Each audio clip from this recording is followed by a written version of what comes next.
There was a house on Jackson Street in Gary, Indiana, a two-bedroom frame house with peeling paint and a furnace that rattled in winter. And inside that house in the early hours before dawn, a small boy was learning the opening bars of a James Brown song, moving his feet across linoleum worn thin by the footsteps of 9 children, watched by a father who did not smile. The boy was 5 years old, maybe 6. His brothers were learning the same steps, the same timing, but the youngest boy had something the others did not have, something that made strangers stop talking when he moved, and the father knew it, and the boy knew the father knew it, and so the rehearsals went on past midnight, past the point where childhood should have been allowed to rest. Outside the window, the steel mills of Gary sent orange light into a sky that never quite went dark. The smoke smelled like rust and chemicals and the particular exhaustion of a city built to make one thing and make it endlessly. This was 1964, 1965. This was the world that made Michael Jackson, or the world that tried to. Gary, Indiana, had been a company town built by U.S. Steel in 1906 on the southern shore of Lake Michigan, and for a long time it had worked the way company towns work. People came for the jobs paid enough to live on, and the city grew in neat rows of houses that all looked the same because they had all been built with the same dream. By the time Catherine and Joe Jackson moved there in the late 1940s, that dream was already cracking. The mills still ran, the furnaces still burned, but the wages had not kept up with the size of families, and Gary had become a hard place to be poor. The Jacksons were poor. Joe worked as a crane operator at the mill. Catherine worked part-time at Sears. They had 9 children and a house meant for 4. The boys slept 3 to a bed. There was no privacy, no quiet, no space that belonged to only one person. Everything was shared or fought over. This was not unusual. Half the families on the block lived the same way. But Joe Jackson had a plan. He had played guitar in a rhythm and blues band called the Falcons, and though the band had not gone anywhere, the music had stayed with him, the idea that there was another life possible if you were good enough and disciplined enough and willing to do what other people were not willing to do. He saw his sons, Jackie, Tito, Jermaine, Marlon, and Michael, and he saw a way out. He bought instruments on layaway. He set up rehearsals in the living room. He made the boys practice every day after school, and then after dinner, and then into the night. If they missed a step, he hit them. If they missed a note, he hit them. If they looked tired, he hit them. He used a belt, sometimes a switch, sometimes his hand. The boys learned quickly that mistakes had consequences, that performance was not about joy but about precision, that their father's approval was a thing that could be earned only by being perfect, and even then it might not come. Michael was the youngest of the performing brothers, and from the beginning he was different. He had a voice that should not have come from a child. It was clear and controlled, and carried an ache that seemed to know more than a 6-year-old should know. When he sang, grown men stopped to listen. When he danced, he did not copy James Brown the way his brothers did. He became James Brown, or he became something new, something that had James Brown's intensity, but also a lightness, a grace that was entirely his own. Joe saw this. Catherine saw this.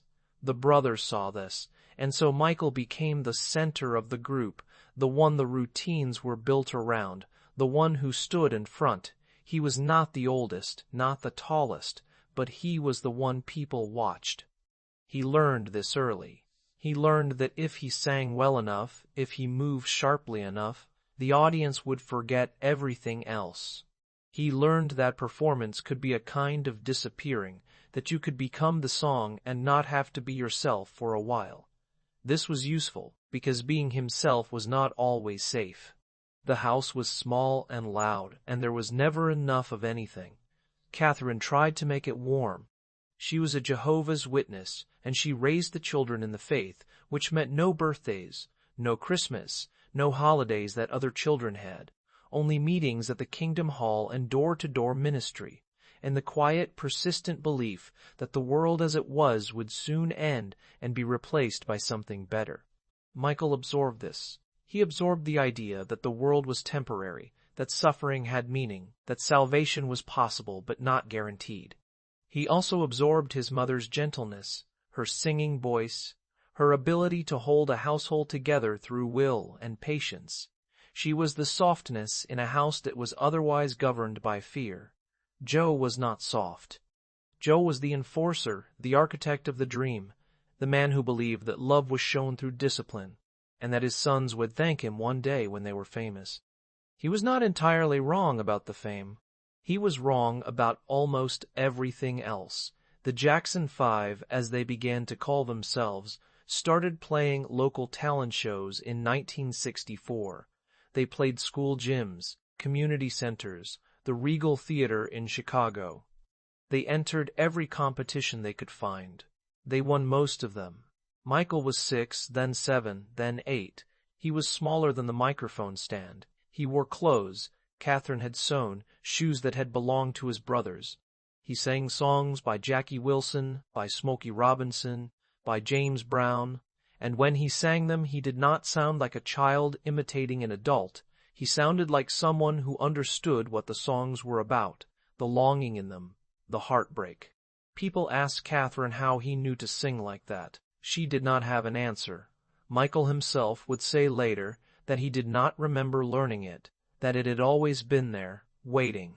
By 1968, the Jackson Five were no longer a local act. They had played the Apollo Theater in Harlem, the most important stage in Black America, and they had won amateur night. They had been seen by someone who knew someone, and that someone had called Berry Gordy, the founder of Motown Records, and Berry Gordy had watched them perform and signed them immediately. This is the story Motown told anyway, that Diana Ross had discovered them, that they had been plucked from obscurity by the most famous black woman in America. The truth was more complicated. Gladys Knight had seen them first.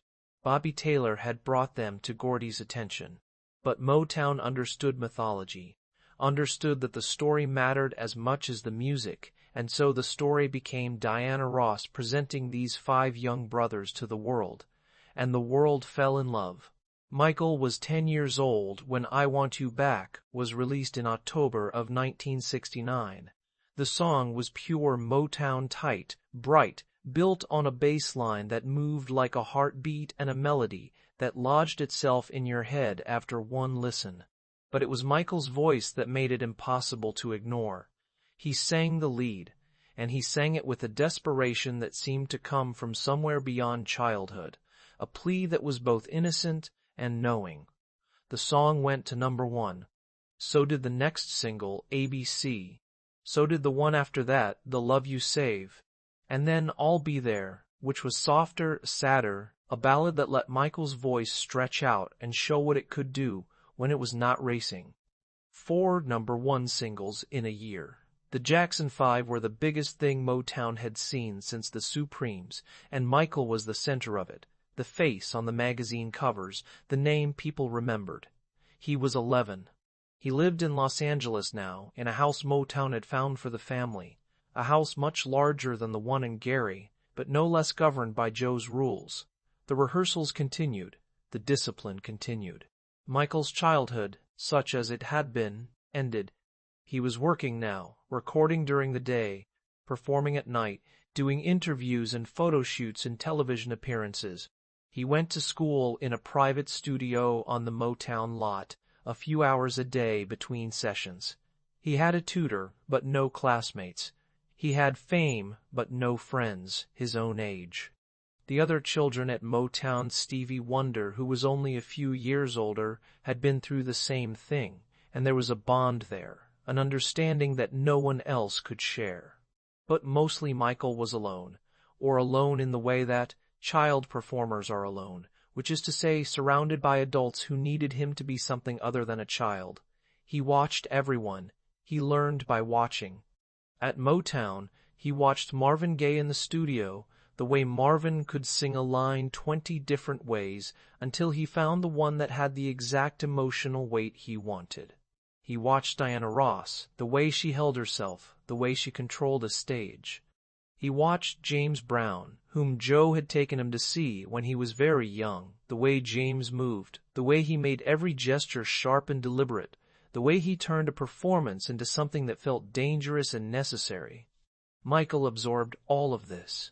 He was a child, but he was also a student of performance, and he understood that what he was learning was not just how to sing or dance, but how to make people feel something, how to reach through the television screen or across the theater and touch someone in a place they did not know could be touched. The Jackson 5 performed on The Ed Sullivan Show, on The Tonight Show, on Soul Train. They were on every magazine, every radio station. They were a phenomenon, and Michael was the phenomenon within the phenomenon. Interviewers asked him about school, about hobbies, about what he wanted to be when he grew up. He gave answers that sounded like they had been written for him, because they had. He said he was happy. He said he loved performing. He said his father was his hero. Some of this may have been true. Most of it was what he had been told to say. The truth was harder to reach. The truth was that he was terrified of his father, that he had nightmares about him, that even years later, when Michael was the most famous person in the world, he would see Joe and his stomach would clench. The truth was that he had no idea who he was when he was not performing, because he had been performing since before he had a self to perform. In 1971, Motown gave Michael a solo career. He was 13. The album was called Got to Be There, and it was softer than the Jackson 5 records, built around ballads that let his voice show its range and its strange, aching sweetness. The title track went to number 4. Rockin' Robin went to number 2. He was a solo star now, and also still a member of the Jackson 5, which meant twice the work, twice the pressure, twice the expectation. He did not complain. He had been raised not to complain. He had been raised to smile and say thank you and deliver what was asked of him. And what was asked of him always was perfection. He recorded Ben in 1972, a ballad written for a movie about a boy and his pet rat. The song should not have worked. It was mawkish, sentimental, built on a premise that was faintly ridiculous. But Michael sang it like it was the saddest thing he had ever heard, like the rat was the only friend the boy had ever known, and the song became his first #1 solo single. People cried when they heard it. There was something in his voice, some quality of loneliness, of longing that made even the silliest material feel unbearably real. He was 14 years old. Motown began to lose its hold on the Jackson family in the mid-70s. Joe wanted more control, more money, more freedom to shape the group's sound. Motown wanted to keep making the same records that had worked before. The split was bitter. Jermaine stayed with Motown, married to Berry Gordy's daughter. The rest of the brothers signed with Epic Records and changed their name to the Jacksons because Motown owned the name Jackson 5. Michael went with them. He was 16, 17, old enough now to have opinions about the music, old enough to write songs, to produce, to push back against what he was told. But he was not yet free. Joe still managed the group. Joe still controlled the money. Joe still ruled the rehearsals with the same violence he had always used. Michael hated him. Michael needed him. The two feelings lived side by side, and neither one ever quite went away. The first albums with Epic were fine, but not extraordinary. The Jacksons were trying to find a sound that was theirs, not Motown's, and the transition was awkward. Disco was everywhere, and they made disco records that sounded like everyone else's disco records. Michael wrote a song called Shake Your Body, Town to the Ground, with Randy, and it was a hit, a real one, a song that felt alive in a way the other tracks did not. He was learning what he was good at. He was learning that he had instincts the people around him did not have, that he could hear things in his head that no one else could hear, and that if he wanted those things to exist, he would have to fight for them. In 1978, he was cast in The Wiz, a film adaptation of the stage musical that reimagined The Wizard of Oz with an all-black cast. He played the scarecrow? He was 20 years old, and it was the first time he had worked without his brothers, the first time he had been alone in a creative environment that was not controlled by Joe. The film was not a success. It was too long, too expensive, too unsure of what it wanted to be. But for Michael, it was a doorway. He met Quincy Jones on the set. Quincy was producing the music, and he and Michael talked about what Michael wanted to do next, where his solo career could go if it were not tied to Motown's old formulas or to his brother's limitations. Quincy was in his mid-40s, a genius arranger and producer who had worked with everyone from Frank Sinatra to Count Basie, and he saw in Michael what others had seen: the talent, the hunger, the meticulous perfectionism. They agreed to make an album together.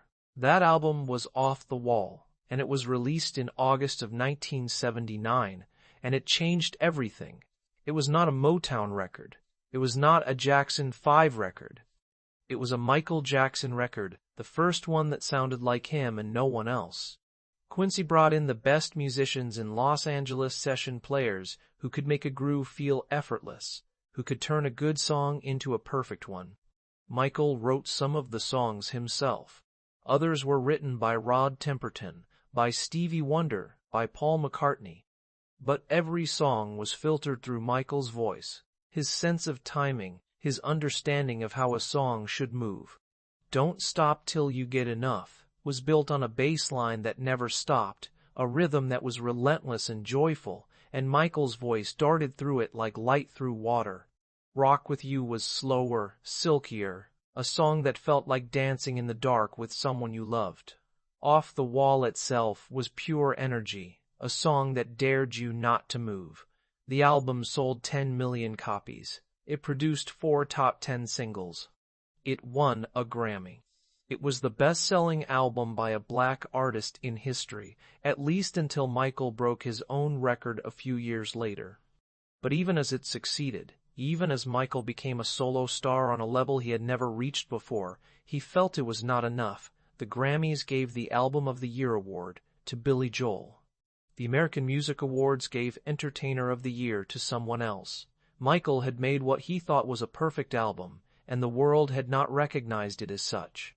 He decided that the next album would be so undeniable, so far beyond anything else that no one could ignore it. He was 21 years old and he was already thinking about Thriller. But first, there were the years in between, the late 70s and early 80s, when he was becoming something other than a child star, when his face was changing, when his body was changing, when he was trying to figure out who he was outside of the music. He bought a house in Encino, a large estate with gates and gardens, and he filled it with things that reminded him of the childhood he had never had: arcade games, a movie theater, animals. He had a boa constrictor named Muscles. He had a llama.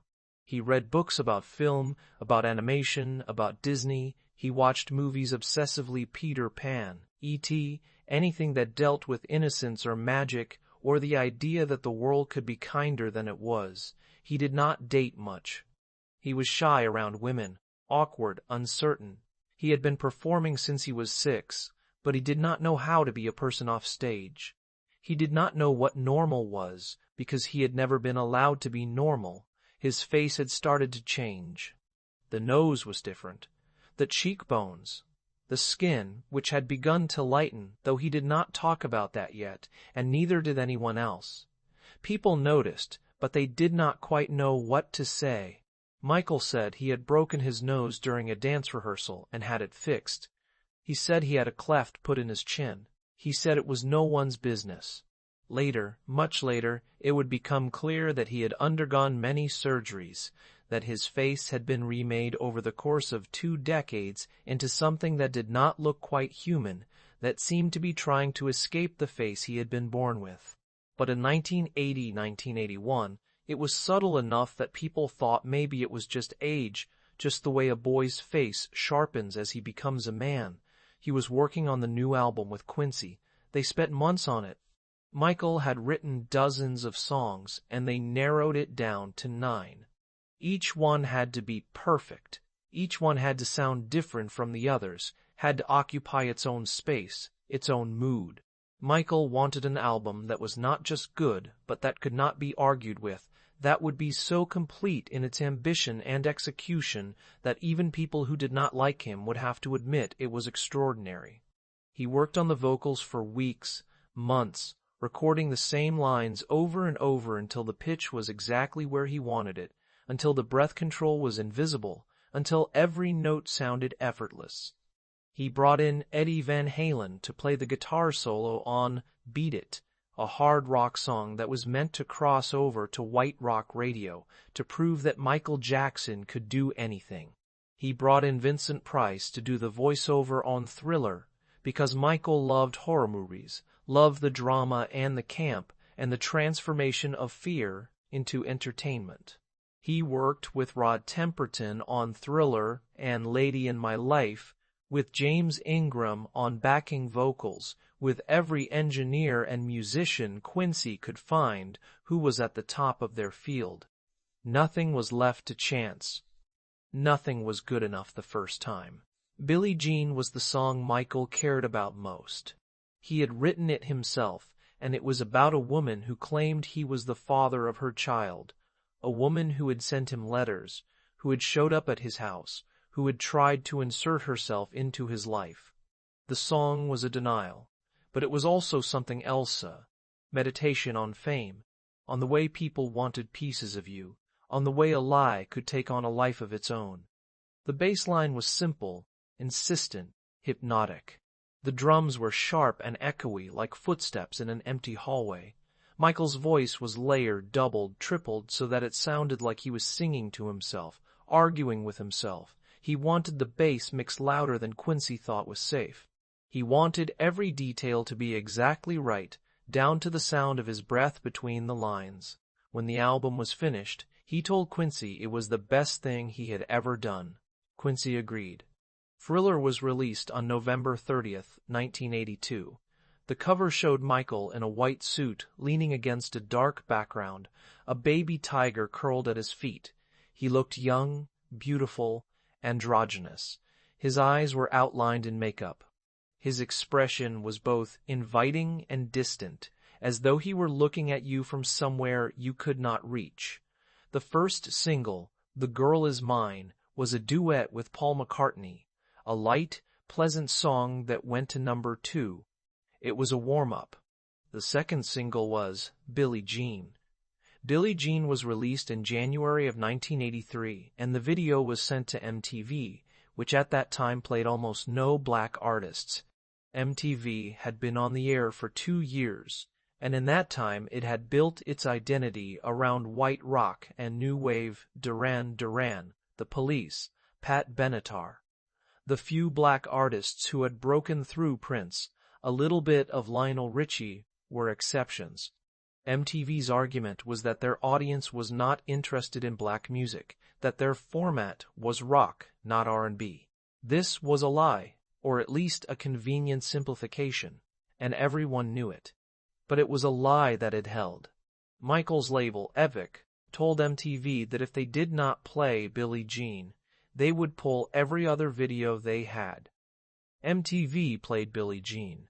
The video was simple. Michael in a pink shirt and black pants and a single sequined glove, walking down a street at night, followed by a mysterious man in a trench coat. Every tile he stepped on lit up. He danced alone under a street lamp, his movements sharp and liquid, a combination of precision and ease that looked like no one else. The video was on MTV constantly. It was on every screen, in every mall, in every living room. Billie Jean went to number 1 and stayed there for 7 weeks. The album went to number 1. The next single, Beat It, went to number 1. Michael Jackson was no longer a pop star. He was the pop star, the only one who mattered. In May of 1983, he performed Billie Jean on the Motown 25th anniversary television special. He wore a black sequin jacket, a black fedora, the single white glove. He danced the way he had always danced, but sharper now, more controlled. And then, halfway through the song, he did something no one had seen before. He moved backward across the stage, his feet sliding in a way that looked impossible, as though he were being pulled by an invisible wire. The moonwalk. He had not invented it, street dancers had been doing versions of it for years, but he made it his. The next day, everyone was talking about it. The day after that, children all over the country were trying to copy it. Michael Jackson had done something that seemed like magic, and magic was what people wanted. Thriller kept selling. It sold 1 million copies a week at its peak. It sold in countries that had never bought American albums before. It sold to people who did not usually buy music. It was everywhere, in cars, in stores, at parties, on the radio every hour. By the end of 1983, it was the best-selling album of all time, and it kept selling. Michael won 8 Grammys in one night, a record. He was on the cover of every magazine. He was the most famous person in the world, more famous than any musician had ever been, more famous than movie stars or presidents, and he was 25 years old. But the album was not finished. Michael had always loved film, had always thought of his music in cinematic terms, and he wanted to make a video for Thriller that was not just a video, but a short film, something with a narrative, with special effects, with John Landis directing, the man who had made An American Werewolf in London. The budget was $600,000, an unheard-of amount for a music video. Epic would not pay for it, so Michael and Landis raised the money themselves by selling the making-of documentary to MTV and Showtime. The shoot took weeks. Michael played 2 roles himself and a werewolf version of himself.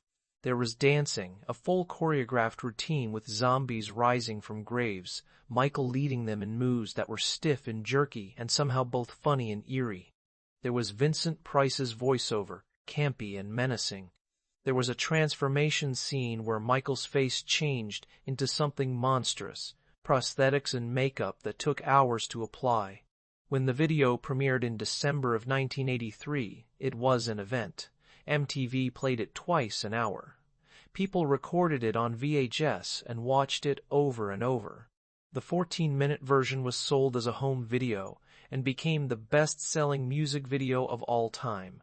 Thriller the video, like Thriller the album, was more than a success. It was a cultural object, a thing that transcended music and became part of the landscape. Children dressed as Michael Jackson for Halloween. High schools performed a zombie dance at pep rallies. The album kept selling. By 1984, it had sold 40 million copies. By the end of the decade, it was over 60 million. It is still the best-selling album of all time. Nothing has come close. But Michael was not happy. He had achieved everything he set out to do, had been recognized in every possible way, and it still was not enough. He was lonely. He was isolated. He was surrounded by people who worked for him, who needed him, who depended on him, but he had no friends, no one he could trust. His family wanted money. His father wanted control. The press wanted stories. Everyone wanted something, and Michael did not know how to say no, or he knew how to say no, but could not make it stick. He retreated further into his house, into his private world. He stopped giving interviews unless he had to. He wore disguises when he went out, wigs, fake mustaches, surgical masks. He did not want to be seen. He wanted to be left alone, but being left alone was not possible, not when you were Michael Jackson. In 1984, he filmed a Pepsi commercial with his brothers. It was meant to be simple, a concert recreation, some dancing, some fireworks. During one of the takes, a pyrotechnic effect went off too close to Michael's head, and his hair caught fire. He did not realize it at first. He kept dancing. By the time someone put the fire out, he had 2nd and 3rd-degree burns on his scalp. He was taken to the hospital. The pain was severe. He was given morphine, then Demerol, then other painkillers. The burns healed, but the pain did not entirely go away, and neither did the medication. This is where it started, some people say. the dependency on painkillers that would follow him for the rest of his life. Others say it started earlier, or later, or that it was never as bad as the tabloids claimed. Michael himself did not talk about it, at least not publicly, not for many years. He went on tour with his brothers in 1984, the Victory Tour, and it was the biggest tour anyone had ever done. Stadiums filled with tens of thousands of people, ticket sales in the millions. Michael hated it.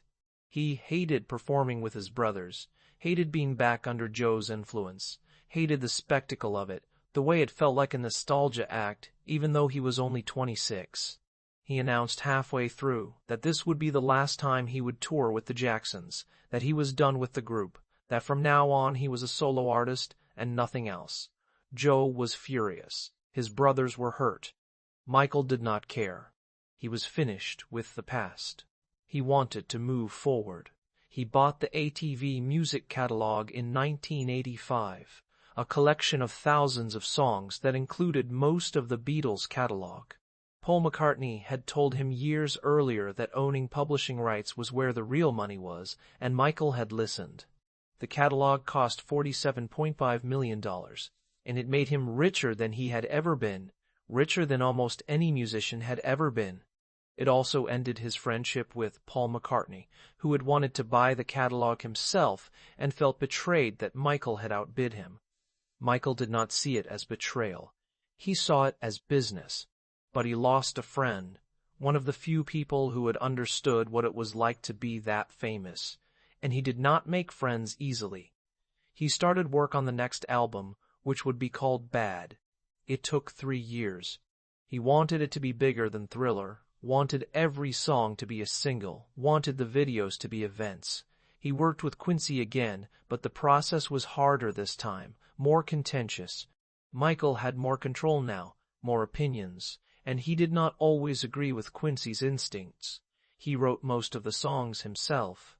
He wanted to prove that he was not just a performer, but a creator, that the music came from him and not from the people around him. Bad was meant to be a duet with Prince, a song about 2 tough guys facing off, but Prince said no, said the song was not right for him, and so Michael sang it alone. The Way You Make Me Feel was lighter, a song about desire that felt playful and urgent. Man in the Mirror was a ballad, a gospel-inflected plea for self-reflection and change, and it became the song that felt the most like Michael was speaking directly, not hiding behind a character. Bad was released in August of 1987. It sold 25 million copies. It produced 5 #1 singles, more than any album had ever produced. It was a massive success by any measure, but it was not Thriller. Nothing could be Thriller. Michael had set a standard he could not meet again, and he knew it, and it ate at him. The reviews were good, but not ecstatic. People said it was too calculated, too eager to repeat the formula. People said Michael was trying too hard. He went on tour, the Bad World Tour, and it was the biggest solo tour anyone had ever done, a 1.5 years of concerts in stadiums and arenas all over the world. He performed in front of 4.5 million people. He was extraordinary, on stage precise, controlled, electric, but he was exhausted. The tour ended in January of 1989, and when it was over he disappeared for a while, retreated to his home to Neverland Ranch, Neverland. He had bought the property in 1988, a 2,700-acre ranch in the Santa Ynez Valley north of Los Angeles, and he had turned it into a private amusement park. There were rides of Ferris wheel, a carousel, a roller coaster, bumper cars. There was a zoo with elephants, giraffes, orangutans, a chimp named Bubbles who became famous in his own right. There was a movie theater, a candy shop, an arcade filled with games that were always set to free play. There were trains that ran on tracks around the property. There were gardens, statues of children, a floral clock. It was Disneyland, or it was Michael's version of Disneyland, a place where childhood could be endless, where nothing bad could happen, where he could control everything. He named it after the island in Peter Pan, the place where children never grew up. He invited children to visit children from hospitals, children with terminal illnesses, children from Make-A-Wish, children he met through friends or through his travels. They came with their families, and Michael gave them the run of the place, let them ride the rides, see the animals, play the games. He spent time with them, talked to them, seemed genuinely happy in their company in a way he did not seem happy around adults. He said later that he felt safest with children, that they did not want anything from him, that they saw him as a person and not as Michael Jackson. This may have been true. It may also have been something he told himself. In 1993, a 13-year-old boy named Jordan Chandler accused Michael Jackson of sexually abusing him. The boy's father, Evan Chandler, was a dentist, and he had become close to Michael, had brought his son to Neverland, had allowed the boy to spend nights there, to travel with Michael, to be part of Michael's inner circle. And then Evan demanded $20 million from Michael, said that if Michael did not pay, he would go public with the allegations. Michael refused. Evan went to the police. The story broke. The world stopped. The allegations were specific. Jordan said that Michael had touched him, had performed oral sex on him, had shown him pornography, had groomed him over the course of months. Michael denied everything. He said he had never harmed a child, would never harm a child, that the accusations were lies motivated by money. The police investigated. They searched Neverland. They found books with pictures of naked children, art books, photography books, things that were legal to own but that looked bad in the context of the allegations. They found a photograph of a boy, not Jordan, in Michael's bedroom. They did not find evidence that would lead to criminal charges. The district attorney said the case was difficult because the boy was the only witness, because there was no physical evidence, because the boy's testimony would be all they had, and juries were unpredictable. In January of 1994, Michael settled the civil case with the Chandler family for $22 million. The settlement included a non-disclosure agreement. Jordan Chandler refused to testify in any future criminal case, and without his testimony, the district attorney could not move forward. The case was closed. Michael said the settlement was not an admission of guilt, that his lawyers had advised him to settle because a trial would be too damaging, too public, too painful. Many people did not believe him. Many people thought that innocent people do not pay $22 million to make accusations go away. Many people thought the settlement was proof. The accusations changed everything. Pepsi dropped him. Sponsors dropped him. Radio stations stopped playing his music. The tabloids, which had already turned on him, became vicious. They called him Wacko Jacko. They published stories about his plastic surgery, his hyperbaric chamber, his supposed attempts to buy the Elephant Man's bones. They said he was mentally ill, that he was a danger to children, that he was a monster. Some of this was true. Most of it was exaggeration or invention, but the distinction did not matter. Michael Jackson had gone from the most beloved entertainer in the world to something else, something people were afraid of, something they did not want to look at. Michael retreated.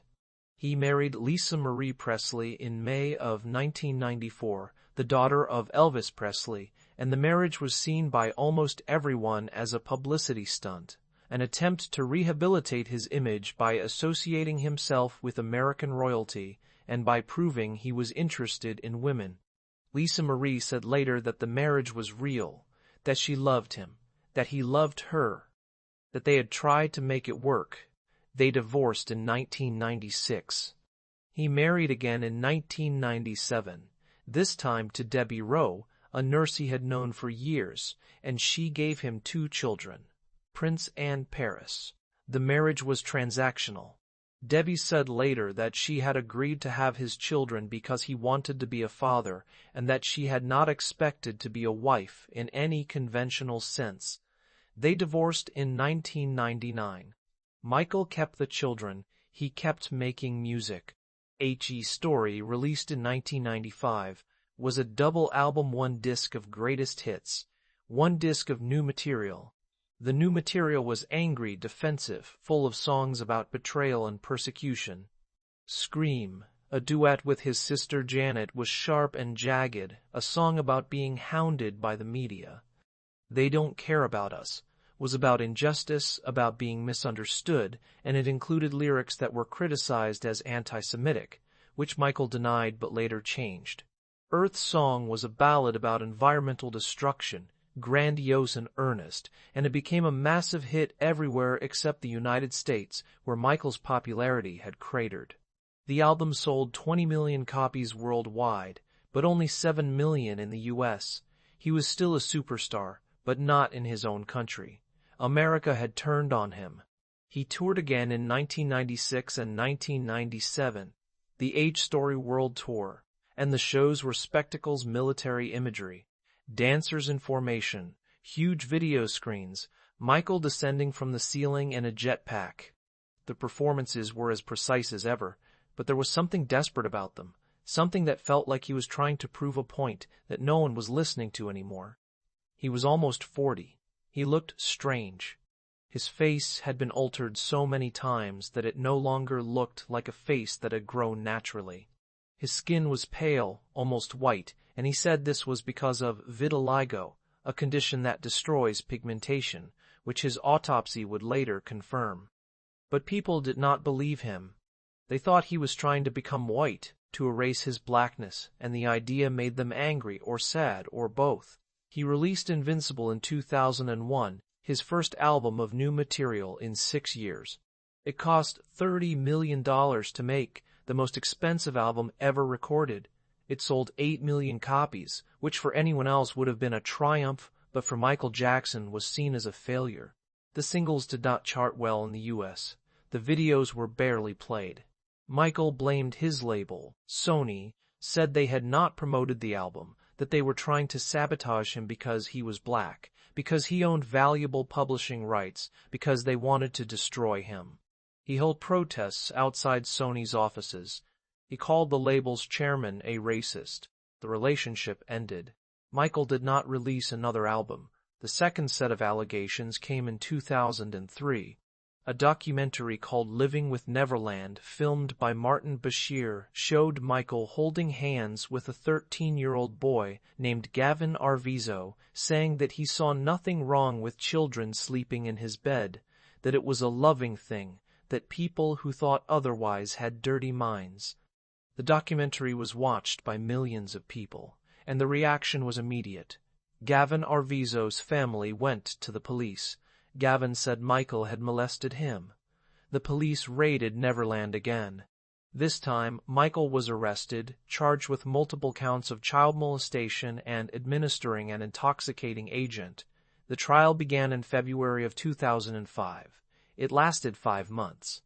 The prosecution argued that Michael was a predator, that he had groomed Gavin the same way he had groomed other boys, that he had used his wealth and fame to gain access to children and then abused them. The defense argued that Gavin's family were con artists, that they had a history of making false claims, that they were after Michael's money. The jury heard testimony from Gavin, from his brother, from their mother, from former employees of Neverland, from Wade Robson and Brett Barnes, 2 men who had spent time with Michael as children and who testified that he had never touched them inappropriately. The trial was a circus. The media camped outside the courthouse. Fans held vigils. Michael arrived late some days in pajamas once, looking frail and unwell. In June of 2005, the jury found Michael Jackson not guilty on all counts. He was acquitted. He was free. But he was also ruined. Neverland was closed. He left the country, moved to Bahrain, then Ireland, then Las Vegas. He was in debt, hundreds of millions of dollars in debt, because he had spent more than he earned for years, because he had borrowed against his assets, because he had trusted people who had stolen from him. He sold Neverland. He stopped performing. He lived in rented houses with his 3 children. Prince Paris and Blanket, whose mother was a surrogate whose identity was never confirmed. He was a father, and by most accounts a loving one, but he was also a man whose life had collapsed around him. In 2009, he announced a comeback, a series of concerts at the O2 Arena in London, 50 shows called This Is It. The shows sold out in hours. Michael was rehearsing, preparing, working with a new team of dancers and musicians. He was thin, very thin, and he was in pain, chronic pain in his back, in his scalp, where the burns had been, pain that had never fully gone away. He was taking medication propofol, a surgical anesthetic, administered by a personal doctor who came to his house every night and put him to sleep, because Michael said he could not sleep any other way, that he had not slept properly in years. On June 25, 2009, 3 weeks before the first concert, the doctor gave him propofol and left the room. Michael stopped breathing. The doctor tried to revive him. He called 911. It was too late. Michael Jackson was pronounced dead at 2:26 p.m. at UCLA Medical Center. He was 50 years old. The world stopped again. The news spread instantly: television, radio, the internet, people calling each other, texting, trying to confirm what they had just heard. Michael Jackson is dead. It did not seem possible. He had been famous for so long, had been so central to so many people's lives, that the idea of him not being alive felt like a rupture in the fabric of things. Tributes poured in. Fans gathered outside his house, outside the hospital, outside the Apollo Theater, outside Neverland. They held candles. They played his music. They cried. The memorial service at the Staples Center in Los Angeles was watched by 31 million people in the U.S. and hundreds of millions more around the world. His daughter Paris, 11 years old, spoke at the end, her voice breaking, saying that her father was the best father anyone could ever have, and people watching felt their hearts break with hers. The doctor, Conrad Murray, was convicted of involuntary manslaughter and served 2 years in prison. The autopsy revealed that Michael had been healthier than people thought in some ways. His heart was strong, his lungs were clear, but also that his body was covered in scars from surgeries, that his scalp had been damaged by burns and by repeated procedures, that he had been dependent on multiple medications.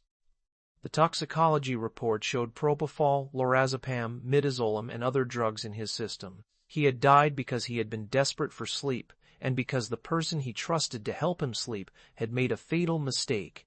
After his death, his music surged. Thriller went back to #1.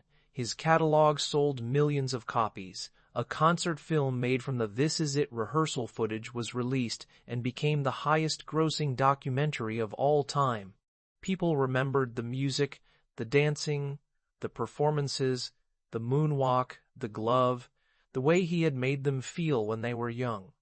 For a while, the allegations receded. For a while, he was allowed to be a genius again. But the allegations did not go away. In 2019, a documentary called Leaving Neverland was released. It featured 2 men, Wade Robson and James Safechuck, both of whom had defended Michael during his lifetime and after his death, and both of whom now said that he had sexually abused them when they were children.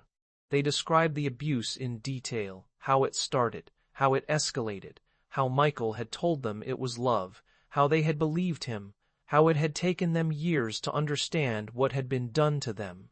The documentary was 4 hours long and unbearable to watch, not because it was graphic, though it was, but because the men seemed so clearly damaged, so clearly still trying to make sense of what had happened to them. The response was immediate and divided. Some people believed them, said the accounts were credible, that the patterns described matched what is known about abuse, that the men had nothing to gain by coming forward. Others said the men were lying, that they had testified under oath, that Michael had never touched them, that they were motivated by money or fame, that the documentary was a hit job designed to destroy Michael's legacy. The estate sued HBO for releasing the film. Fans protested, radio stations debated whether to keep playing his music. The argument continues. The question of what to do with Michael Jackson's art, given what may have been done in his name, is not a question with an answer. The music is extraordinary. Off the Wall, Thriller, Bad, these are albums that changed what popular music could be. that expanded the vocabulary of pop, that influenced every artist who came after. The videos, Billie Jean, Beat It, Thriller, Smooth, Criminal. These are works of art, miniature films that transformed what a music video could do. The dancing, the moonwalk, the spin, the kick, the way he moved as though gravity were optional. This is part of the language of performance now. Something everyone knows, even if they have never seen the original. The voice, that high, clear, aching voice that could convey joy and sorrow and longing and something else, something harder to name that voice, is part of the sound of the 20th century. But the music does not exist in a vacuum. It was made by a man who was damaged, who was brilliant, who may have caused great harm. The damage he suffered, the beatings, the loss of childhood, the pressure, the fame that came too early and never stopped, this does not excuse anything, but it is part of the story. He was a person who spent his entire life performing, who did not know how to stop, who may not have known who he was when he was not on stage. He was a person who surrounded himself with children because he said they did not judge him, and whether that was true or whether it was something else, something predatory, is a question that will never be fully answered because the man who could answer it is dead. The people who loved his music, who grew up with it, who danced to it, who felt understood by it, are not wrong to love it. The people who cannot listen to it anymore, who hear the allegations in every song, who feel complicit when they play it, are not wrong either. Both things are true. The music is great, and the man who made it may have been a monster. Or he may not have been. The evidence is incomplete. The accusers are credible. The defenders are passionate. The truth is somewhere in the wreckage, and we may never find it. Michael Jackson wanted to be loved. This is clear in every interview, every song, every performance. He wanted to be loved the way children are loved, unconditionally, without judgment, without expectation. He wanted to be Peter Pan, the boy who never grew up, who lived in a world where nothing bad could happen. But he was not Peter Pan. He was a man who lived in the real world, a world that demanded things from him, that took pieces of him, that would not let him rest. He gave everything he had to his art, and his art was astonishing, and it was not enough to save him. It was not enough to make him whole. The legacy of Michael Jackson is the legacy of a genius and a question mark. The music will outlast the controversy, perhaps, or the controversy will outlast the music, or they will be tangled together forever, inseparable. He wanted to be remembered as the greatest entertainer who ever lived, and he is. He also wanted to be remembered as someone who loved children, who helped them, who made the world better for them. Whether that is true is the thing we cannot know. There are moments in his later performances, in the This Is It rehearsals, where you can see how tired he was, how much effort it took to be Michael Jackson. He was thin, almost skeletal, but he moved with the same precision, the same grace. He was 50 years old and he still hit every mark, still made it look easy. There is a moment where he stops the band, gives a note, demonstrates a move, and for just a second you can see the boy from Gary, the one who learned to dance on linoleum, who knew that mistakes had consequences, who had been performing since before he could remember. That boy never stopped performing. He performed until he died. The music remains. Off the Wall remains. Thriller remains. The Moonwalk remains. The glove, the fedora, the voice, the dancing, all of it remains, part of the culture, part of the air. And so do the allegations, the settlements, the trials, the accusations that will not go away. Both things are true. Both things will continue to be true.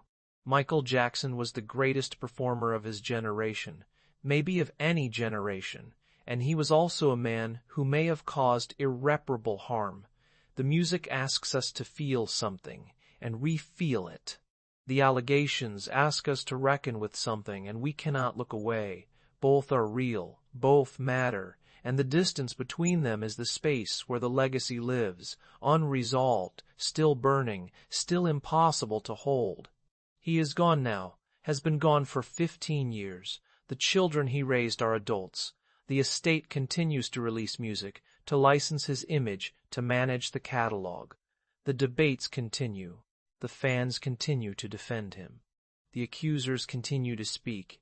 The music continues to play on the radio, in commercials, at weddings, in movies, everywhere. You cannot escape it. You cannot escape it.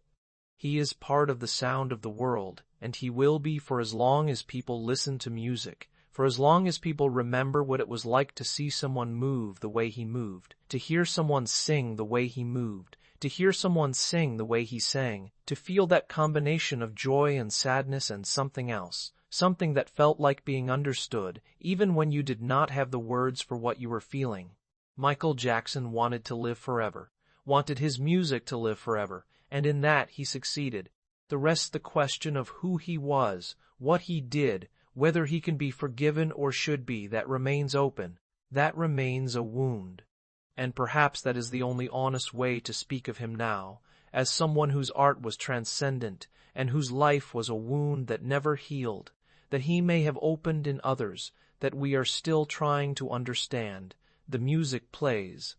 The questions remain, and in the space between them, we are left to decide what we can live with, what we can listen to, and what we owe to the people who were not famous, who were not powerful, who said they were harmed, and asked to be believed. He is buried at Forest Lawn Memorial Park in Glendale, California, in the Great Mausoleum, in a crypt that is not open to the public. There are no fans there, no flowers, no one dancing. There is just silence, and the weight of everything that was, and the question of what it meant, and the music somewhere in the distance, still playing, still asking to be heard.